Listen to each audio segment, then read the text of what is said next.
Welcome to the Truth Zone, and today we're diving into one of the most glorified, misunderstood, and secretly dreaded paths in higher education. Engineering degrees. You've probably heard things like, engineering is the safest career, you'll be rich.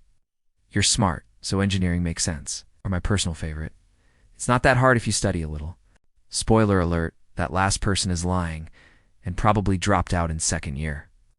Today, we're going deep into the brutal truth about engineering degrees. The good, the bad, the math, and the mental breakdowns. Let's go. Chapter 1. The Dream versus Reality. Every engineering journey starts with a dream. You're in high school, getting good grades, maybe you like physics, or maybe your parents just told you, Beta, you will become an engineer. And you thought, sure, why not? They build cool stuff. Elon Musk did it. Sounds smart. Then reality hits, usually in the first semester.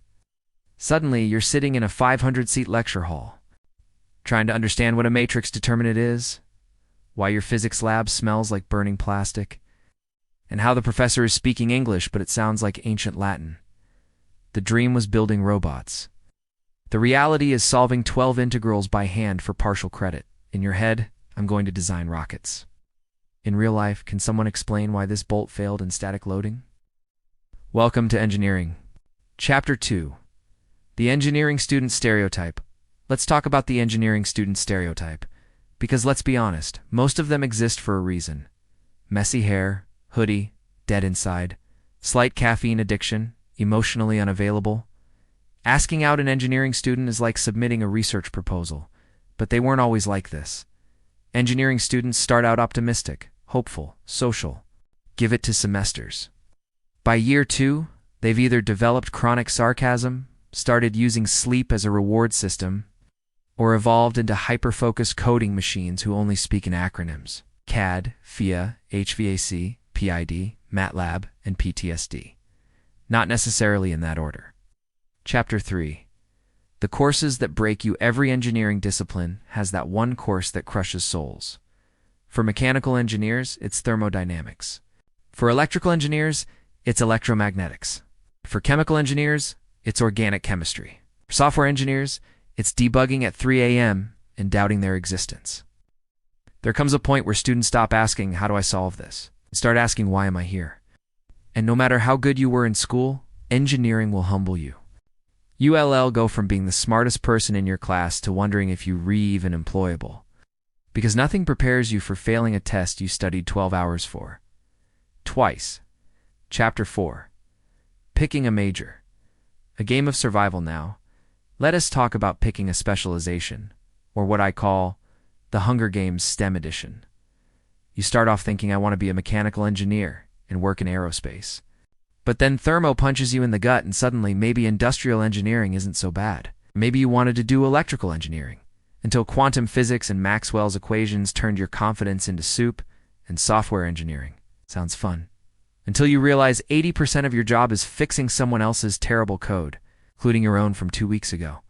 Eventually, most people just settle for the major that hasn't traumatized them yet. Chapter 5. The reality of the job market. Okay, so let's say you survived. You got the degree, you passed all the classes, you're now a certified, exhausted engineer. What now? Here's where the real truth hits. Not all engineering degrees are created equal. Some get jobs right away. Others end up becoming project managers, sales engineers, or worse, doing Excel for a living. Also, most jobs guarantee care that you did control systems too with a B+. They want to know if you can show up on time and not design a bridge that falls over. Some industries pay well, like petroleum or software. Others barely pay enough to cover your caffeine bill. And yes, engineers do make more than average. But don't expect Silicon Valley money unless you're actually in Silicon Valley. Chapter 6. Engineering culture. The culture in engineering is ... unique. You'll find professors who think emotional intelligence is a myth. Group projects where one person carries the team and the others ghost harder than your ex. Endless lab reports. Stress memes. Discord servers named We're Not Okay. There's an unspoken bond among engineers. Not from love, but from shared suffering. They don't say I'm fine. They say I passed dynamics. Romance. Forget it.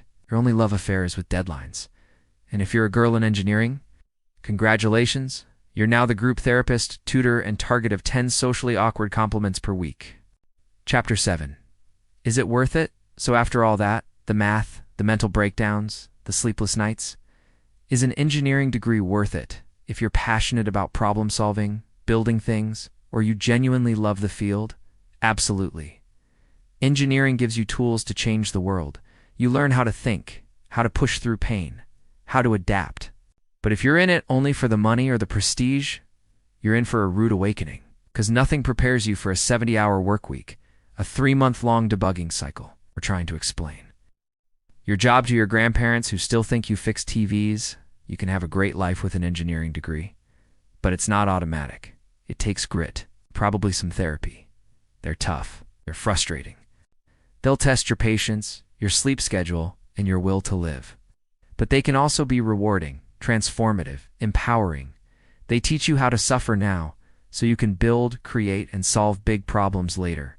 Just know what you're signing up for. It's not just about formulas. It's about fighting through failure. If you're already in it, hang in there. If you're thinking about it, ask yourself why. And if you've survived it, respect. You've earned it.